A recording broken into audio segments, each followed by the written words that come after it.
Hello అండి. Welcome to our YouTube channel Manjula Vardhan YouTube channel. ఈరోజైతే నేను చెప్పాను కదండీ చెక్కలు, చక్రాలైతే యేసుకున్నాము అని చెప్పి. సో, ఆ ప్రాసెస్ అయితే ఎలా చేయాలో ఏంటి అనేసి కూడా నేను మీకు ఈ వీడియోలో పూర్తిగా అయితే ఎక్స్‌ప్లెయిన్ చేస్తాననమాట కొలతలతో సహా. సో, వీడియోని ఎక్కడ స్కిప్ చేయకుండా అయితే చూడండి. సో, పిల్లలు స్నాక్స్ బాక్స్‌లోకి పెట్టిస్తే చాలనమాట. బాగా తింటారు కదా ఇష్టంగా అయితే. దీనికోసం వచ్చేసి మామూలుగా మనము మామూలు పప్పులుంటాయి కదండీ! ఈ పప్పులు కూడా మనం మిక్సీ పట్టుకోవాలి. అలాగే శనక్కాయ పప్పులుంటాయి కదా! అవి కూడా మనం దోరగా వేయించుకొని మిక్సీ అయితే పట్టుకోవాలనమాట. ఇవొచ్చేసి ఇప్పుడు కలిపే పిండి వచ్చేసి నేను చక్రాల కోసం అనమాట. బియ్యపు పిండిలో కొంచెం వాము, ఉప్పు, కారం వేసుకోవాలనమాట. మనం ఏ కప్పుతో అయితే బియ్యపు పిండి తీసుకుంటామో అండి, అదే కప్పుతో మనము వాటర్ అయితే తీసుకోవాలనమాట. వాటర్ తీసుకొని మంచిగా వేడైతే జేసుకోవాలనమాట. ఇందాక మనము కలిపి పెట్టుకున్న మిశ్రమంలో ఈ హాట్ వాటర్ అయితే వేసుకోవాలనమాట. హాట్ వాటర్ వేస్తాం కాబట్టి మనము చెయ్యి పెట్టుకోకుండా అయితే కలిపుకోవాలనమాట. ఈ పొడంతా మిక్స్ చేసుకున్న తర్వాత హాట్ వాటర్ పోసుకొని అలా గరిటె సహాయంతో మనం ఇలా చేసుకొని మంచిగా సాఫ్ట్‌గా ముద్ద అయితే చేసుకోవాలనమాట. చూసారు కదా! ఇలా సాఫ్ట్‌గా అయితే ఉండాలనమాట. సో, ఇంకా చక్రాలది ఉంటది కదండీ! వేసే మిషన్. సో, దాంతో అయితే ఇలా మనం రౌండ్‌గా చక్రాలైతే చేసుకోవాలనమాట. ఇవి చేసుకోవడం కొంచెం కష్టమైన పనే. కానీ ఒకసారి యేసుకున్నామనుకోండి, కొద్ది రోజులైతే స్టాక్ అయితే ఉంటది కదా! మా ఇంట్లో అయితే అంత స్టాక్ ఏమి ఉండదండి. చేసిన వెంటనే అయిపోతూనే ఉంటాయనమాట. లాస్ట్ టైమ్ ఒకసారి ఐ మీన్ ఈ వీడియో పెట్టకముందు గూడా ఒకసారి నేను చక్రాలు చెక్కలు ఇవి ఉంటాయి గదండీ! చెకోడీలు. సరే చెక్కలు, చెకోడీలయితే చేసాం గదా! అప్పుడు మొత్తం అయిపోయాయండి. 3 డేస్‌లో చేసిన 3 డేస్‌కే అయిపోయాయని జెప్పి, మళ్ళీ ఇప్పుడు చెక్కలు, చక్రాలయితే చేసాం గదా! లిటరల్లీ చెప్తున్నా ఇది షార్ట్ వీడియో పోస్ట్ చేసి నేను ఐ థింక్ 3 డేసో, 4 డేసో అవుతుందనమాట. ఇవి గూడా ఖతం పట్టిచ్చేసారనమాట. నెక్స్ట్ టైమ్ మళ్ళీ గూడా చేయాలనమాట. టేస్ట్ అయితే అంత బావుంటాయండి. క్రిస్పీగా ఇందాక చూసారు గదా మీరు చాలా క్రిస్పీగా అయితే ఉంటాయనమాట. ఇవైతే నిజంగా బేకరీలో ఎలా అయితే ఉంటాయో సేమ్ అలాగే అనిపిచ్చాయనమాట. మంచిగా టేస్ట్ అయితే మీరు గూడా చేసుకుంటే ఇంట్లో పిల్లలున్నారనుకోండి, బాక్స్‌లో పంపించారనుకోండి స్నాక్స్ మంచిగా తింటారనమాట. బాగా తింటారు కదా! చెక్కలు, చక్రాలు, చెకోడీలు ఇలా వాళ్ళకి కారంగా ఉండేటివయితే తింటారనమాట. హెల్త్‌కి గూడా అంటే ఆయిల్ ఫుడ్డే కాదని చెప్పను కానీ బయట చిరుతిళ్ళు అంగిట్లలో కొనుక్కునే దానికన్నా మనం ఇక్కడ హైజీన్‌గా చేస్తాం కాబట్టి కొంచెం హెల్త్ పరంగా గూడా ఆ బయట దానితో పోలిస్తే మంచిదనేసే చెప్తున్నాననమాట. ఇంగ ఇక్కడ పొయ్యి మీదయితే చేస్తుందనమాట అమ్మ. పైన ఎండ, కింద అయితే ఫుల్ మంటయితే ఉందనమాట. సో, చూసారు గదా! కొన్నయితే చిన్న చక్రాలు చేసాం. కొన్నయితే పెద్ద చక్రాలయితే చేసామనమాట. ఇప్పుడు ఇవొచ్చేసి చెక్కలకైతే కలుపుతున్నాననమాట. లాస్ట్ టైమ్ ప్లెయిన్ చెక్కలయితే చేశానని చెప్పాను గదండీ! ఈసారయితే నేను అన్నీ వేసైతే చేస్తాననమాట. దీనికోసం గూడా సేమ్ బియ్యపు పిండితో ఉప్పు, కారం అలాగే ఇవుంటాయి గదండీ! వాము, జీలకర్ర ఇంకా శనక్కాయ పప్పులు ఇందాక గుండు పప్పులు అన్నాను గదా! అవి గూడా మంచిగా వేసుకోవాలనమాట. శనక్కాయ పప్పులు గూడా మనకు మరీ మెత్తగా పౌడర్‌లాగా ఉండకూడదు. అలా అని శనక్కాయ పప్పులాగా గూడా ఉండకూడదనమాట. కొంచెం పప్పులాగా ఉంటే మనం వేసుకొని తినేకి కూడా మంచిగా అనిపిస్తదనమాట. ఈ వాము, జీలకర్ర ఎందుకనంటే అండి, బియ్యపిండితోటి తింటున్నాం గదా! డైజెషన్ అయితే అవ్వదు గదండీ పిల్లలకి గూడా. సో, ఇలా వాము, జీలకర్ర అయితే మంచిగా వాళ్ళకి డైజెషన్ అవుతది.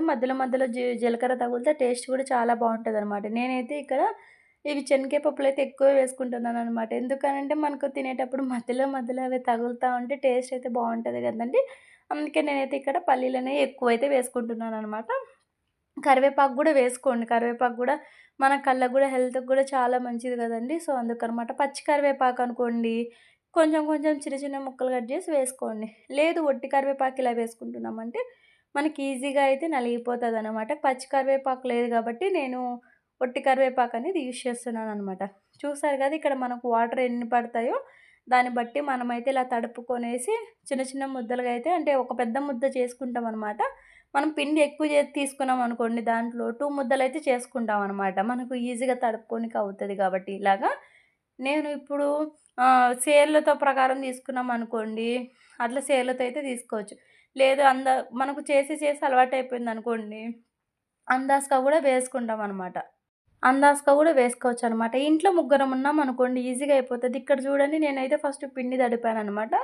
మళ్ళీ చిన్న వంటలు నేను జేస్తున్నాను. ఇక్కడ మా చెల్లయితే అన్నీ ఒత్తుతోందనమాట.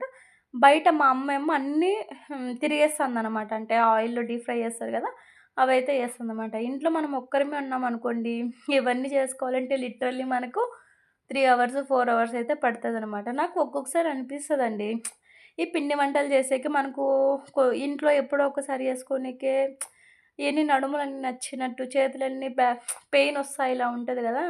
చాలామంది ఫుడ్ బిజినెస్ చేస్తా ఉంటారు గదండీ. అంటే పిండి వంటలు చేస్తా ఉంటారు గదా! మిన్నీ ఇంటి రుచులని, లేదు అంటే డీపీ ఫుడ్స్ వీళ్ళు. వాళ్ళు చేయకపోయినా అంటే వర్కర్స్ వచ్చి చేస్తారు గదండీ. వాళ్ళకైనా గానీ టైర్డ్ అనిపియదా? అసలు పెయిన్స్ రాదా? ఇలా అయితే అనిపిస్తా ఉంటదనమాట. ఎక్కువ వంటలు చేస్తా ఉంటారు గదండీ. ఇప్పుడు పికిల్స్ అవనుకోండి, ఒక్కసారి పెట్టేస్తే కొంచెం అయితే స్టాక్ ఉంటదనమాట. కానీ ఈ పిండి వంటలు అలా గాదనమాట. చేస్తనే ఉండాలి. ఆర్డర్ వచ్చినప్పుడల్లా చేస్తూనే ఉండాలి గదా! సో, అది ఎవరి కష్టం వాళ్ళదిలేండి. ఏం చేస్తాం అంతే కదా!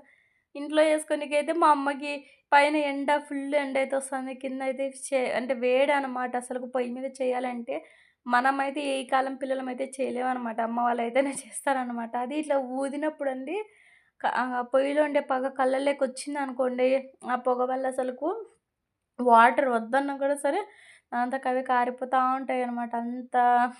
అంత అట్లా అనిపిస్తా ఉంటదనమాట. కానీ బెనిఫిట్ ఏంటో తెలుసా?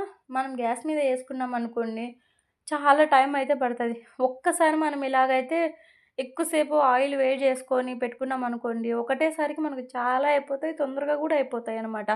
ఏమంటే కొంచెం ఓపికగా అయితే చేసుకోవాలనమాట ఇక్కడ. మా అమ్మ ఏమంటుందంటే, "నువ్వు రాకముందు బాగానే వచ్చినాయి గానీ, నువ్వెప్పుడైతే ఫోను తీసుకొచ్చి పెట్టినావో కెమెరా పాయె. ఒక్కోటి ఒక్కో రకంగా పోతున్నాయి" అనిందంట. "అమ్మ నేనేం చేసినా అమ్మ" అంటే, "అంతే ఇంతసేపు బాగొచ్చినాయి. ఇప్పుడు చూడు బాగా రాలేదనైతే" అనిందనమాట. నాకు కాళ్ళు బాగలేదని చెప్పాను గదండీ! అదే అనమాట. కాలికి కొంచెం అయితే ఫ్రాక్చర్ అయింది. ఇప్పుడైతే కొంచెం అయితే నడవగలుగుతున్నాను. మరి అంత పెయిన్ అయితే లేదనమాట. చూసారు కదండీ! చెక్కలు, చక్రాలు నేను వీడియో అనేది కొంచెం లేట్‌గా అయితే పోస్ట్ చేస్తున్నాను గానీ, ఆల్రెడీ ఇవన్నీ అయిపోయాయనమాట. నెక్స్ట్ టైమ్ ఏమన్నా పిండి వంటలేమన్నా కావాలా నాకైతే కామెంట్ అయితే చేయండి. మీకైతే ప్రతీదీ చూ చేసి చూపిస్తాననమాట నెక్స్ట్ టైమ్ గూడా కొలతలతో అయితే. మన వీడియో చూస్తున్నారు కానీ, ఇంకా కొంతమంది లైక్ అండ్ సబ్స్క్రైబ్ చేయడం లేదండి. ప్లీజ్ లైక్ చేసి సబ్స్క్రైబ్ చేసుకోవచ్చుగా. థ్యాంక్ యూ అండి అందరికీ.